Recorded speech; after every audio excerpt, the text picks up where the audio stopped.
حضور نے فرمایا اللہ اس شخص کے چہرے کو تر و تازہ رکھے جس نے میرے سے کوئی حدیث سنی، پھر جیسے سنی اس کو ویسے آگے پہنچا دیا۔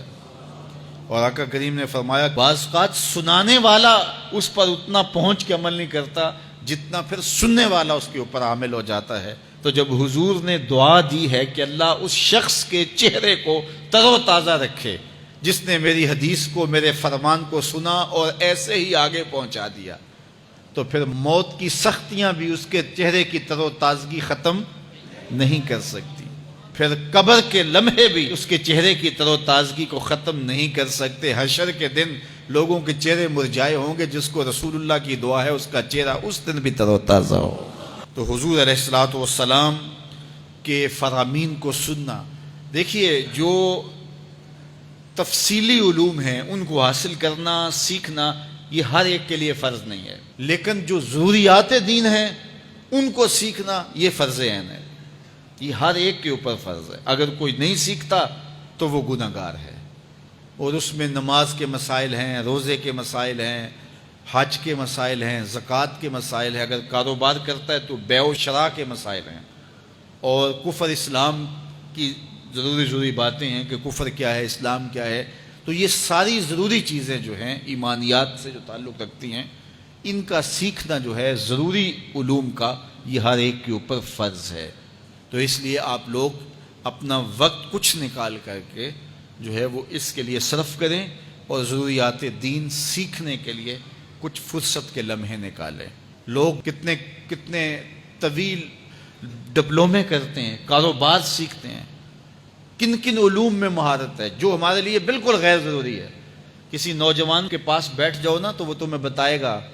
کہ کس کرکٹر نے کس میچ میں کتنے سکور کیے تھے، لوگوں کی یہاں تک معلومات ہیں،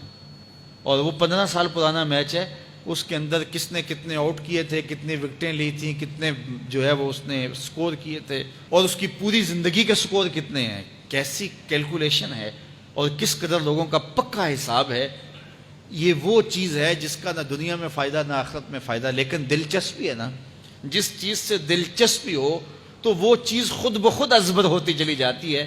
دلچسپیاں انسان کو جو ہے وہ کسی چیز کو یاد کرنے میں مدد دیتی۔ ایک عرب شیخ کہہ رہا تھا کہ ہم ماضی میں پڑھتے تھے کہ ہمارے اسلاف، ہمارے بزرگ ایک رات میں پورا قرآن ختم کر لیتے تھے۔ تو وہ کہتا ہے میں سوچتا تھا کہ ساری رات قرآن بندہ پڑھتا رہے تو کس طرح ممکن ہے؟ تو کہتا ہے میں اپنے بچوں کو دیکھتا ہوں کہ وہ جو ہے وہ موبائل کے ساتھ لگے رہتے ہیں، اور فجر کی اذان ہو جاتی ہے تو وہ تب چونکتے اچھا رات گزر گئی۔ تو میں کہتا ہوں نوجوان کی دلچسپیاں کچھ اور ہیں، اور وہ بھی اس شغف کی وجہ سے ایسا کھبا کہ رات گزر گئی اور اس کو پتہ ہی نہ چلا۔ تو جن کو قرآن کا نشہ ہو گیا تھا ان کی ساری راتیں قرآن میں گزر جاتی تھی، اور ان کو پتہ ہی نہیں ہوتا تھا کہ رات بھی گزر گئی ہے، اور اذان ہوتی تو پھر پتہ چلتا کہ اچھا رات گزر گئی ہے۔ تو یہ شوق اگر پیدا ہو، شوق تو دیکھیے یہ گیموں کا پیدا ہو جائے، کھیلوں کا پیدا ہو جائے، تو وہ انسان کو کیا کچھ سکھا دیتا ہے، اور جس کے سینے میں کتاب اللہ کا شوق پیدا ہو جائے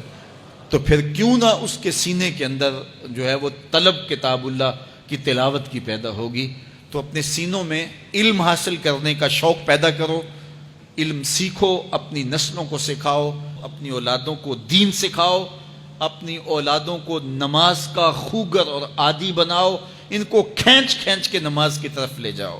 یہ عادی بن جائیں نماز کے،